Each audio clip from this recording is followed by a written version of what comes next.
ना बाई गावात असा सरपंच केला ज्याला सही सुद्धा येईना. तुमच्यातला चांगला आहे, दुसरीकडला सांगते महाराज. तो बिचारा आमटे मारू मारू व्याजा. मास्तर म्हणला सरपंच झेंडा वंदन, सरपंचाला राष्ट्रगीत पाठ नाही ते ह्या करून उभं राहिलं.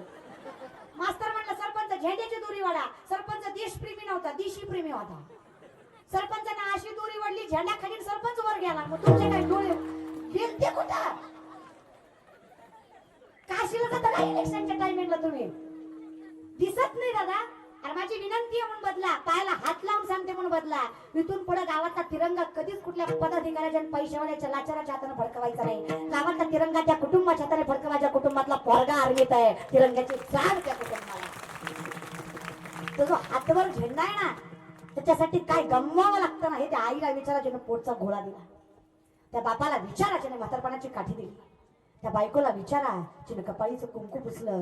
त्या लेकरांना विचारा बापाच्या हाताला धरून जग बघायच्या काळात त्यांचा बाप जगाच्या रक्षणासाठी सीमेवर उभा होता.